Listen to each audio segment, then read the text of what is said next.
प्राचीन वैभवशाली ज्ञान परंपरा के अनुरूप मालवा क्षेत्र का उज्जैन को प्रौद्योगिकी और ज्ञान विज्ञान का एक प्रमुख शिक्षण केंद्र के रूप में स्थापित करने के लिए प्रयास किए जा रहे हैं। इसके तहत उज्जैन में भारतीय प्रौद्योगिकी संस्थान IIT इंदौर का सैटेलाइट कैंपस खोला जाएगा। 100 एकड़ भूमि पर स्थापित यह कैंपस अंतर्राष्ट्रीय स्तर पर शोध केंद्र और अंतर्राष्ट्रीय मानकों के अनुरूप उच्च शिक्षा प्रदान करेगा। अपनी तरह का यह देश का पहला शिक्षण संस्थान होगा। रोजगार और स्वरोजगार के प्रोत्साहन में भी यह कैंपस महत्वपूर्ण भूमिका अदा करेगा। यह जानकारी मध्य प्रदेश के उच्च शिक्षा मंत्री डॉक्टर मोहन यादव ने एक प्रेस कॉन्फ्रेंस में दी। इस अवसर पर सांसद अनिल फिरोजिया और पूर्व मंत्री विधायक पारस जैन भी उपस्थित थे।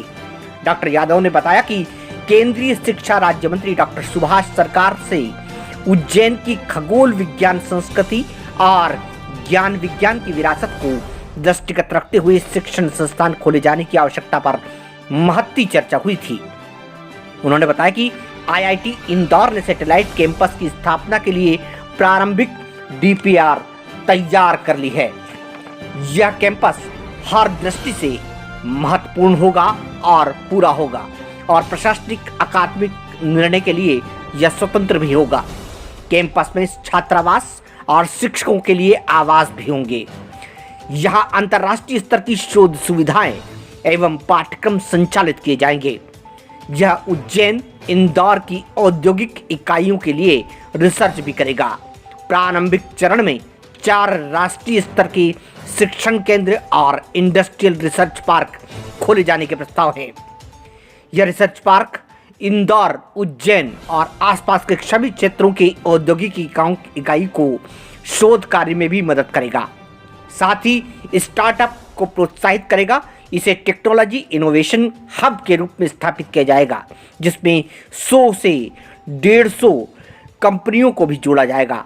अभी IIT चेन्नई और IIT मुंबई में ऐसे ही रिसर्च पार्क कार्य कर रहे हैं। मालवा क्षेत्र में रोजगार और स्वरोजगार निर्माण की दिशा में इस इंडस्ट्रियल रिसर्च पार्क की अहम भूमिका पूरी होगी। आने वाले मेडिकल डिवाइस पार्क के लिए इस पार्क के माध्यम से कार्य किया जाएगा। स्पोर्ट्स साइंस के अंतर्गत स्पोर्ट्स में उपयोग की जाने वाली डिवाइसेस और इक्विपमेंट पर भी रिसर्च कार्य करना प्रस्तावित है।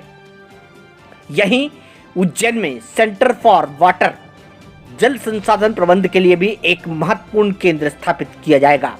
यहां जल के संबंध में शैक्षणिक गतिविधियों के साथ साथ जल संसाधन पर शोध कार्य किया जाएगा।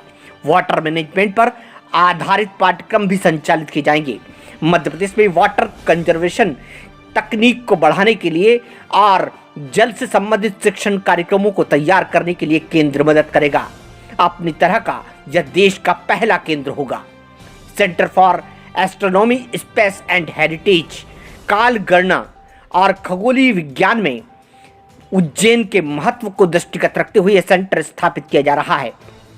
डॉक्टर मोहन यादव ने बताया कि यहाँ स्पेस टेक्नोलॉजी, स्पेस इंजीनियरिंग और एस्ट्रोफिजिक्स के माध्यम से पाठ्यक्रम के माध्यम से यह रिसर्च भी होगा। प्रयोगशाला भी यहाँ स्थापित होगी। Centre for Indian scientific knowledge system के लिए भी यहाँ पर बहुत प्रयास किए जा रहे हैं।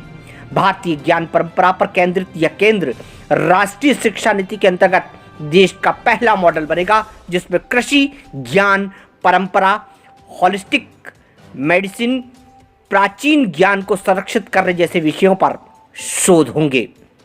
JP Narayan centre of excellence and humanities, जिसके अंतर्गत digital humanities, environmental humanities, development studies, national research centre और सभी विश्वविद्यालयों और महाविद्यालयों के लिए ह्यूमैनिटीज और सोशल साइंस एजुकेशन पर राष्ट्रीय स्तर का प्रशिक्षण केंद्र खोला जाएगा।